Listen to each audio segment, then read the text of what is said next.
பாலியல் சமத்துவம் அப்படின்றதுனால தான் நம்ம வில்லிவாக்கத்தில் திருநங்கை ஒருவருக்கு வாய்ப்பும் கொடுத்துருக்கோம். ஆனால் நீங்கள் தேர்தல் அறிக்கையில் திருநங்கைகள் திருநருக்கு தனி மருத்துவமனை அமைக்கப்படும் அப்படின்னு சொல்லியிருக்கீங்க. எதனால அது ஒரு பாகுபாடாக இருக்காதா?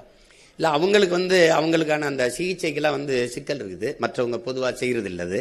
அதனால அவங்களுக்கு அது தனி மருத்துவமனை இருக்கிறது தான் சிறப்பு. அது ஒரு மருத்துவமனையில் தனி பிரிவு. உங்களுக்கு நான் சொல்றது விளங்குதுன்னு நினைக்கிறேன். அது அவங்களுக்கு இருக்கிற அவங்களுடைய கோரிக்கையை தான் நான் சொல்றேன். இப்போ நீங்க ஒரு இதுல இருந்து நீங்க அந்த பாலியல் மாற்றத்துக்கு வருதில்ல, அதை நீங்க பொது மருத்துவமனையில் செய்ய தயாரா இருக்கீங்களா? தனியார் மருத்துவமனையில் செய்ய தயாரா இருக்கீங்களா? இல்லை இல்லை. அப்ப நான் என்ன பண்ண வேண்டியது இருக்கு? மாற்ற வேண்டியிருக்கு. இப்ப நான் உங்களுக்கு ஒரு கேள்வி கேட்கிறேன். தனியார் பள்ளி கல்லூரியில் இருக்க தங்கும் விடுதியில் தாழ்த்தப்பட்ட மாணவர்களுக்கு என்று தனியாக விடுதி இருக்கா? இல்லை. ஏன் அரசு பள்ளியில் மட்டும் இருக்கு, அரசு கல்லூரியில் மட்டும் இருக்கு? யார்கிட்ட தீண்டாம இருக்கு? யார்கிட்ட இருக்கு?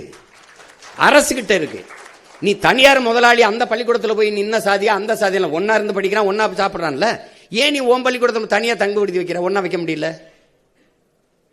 இப்ப நான் வரும்போது நீ எப்படி பண்ணுவியா? நீ தனியா விடுதி கேட்பியா?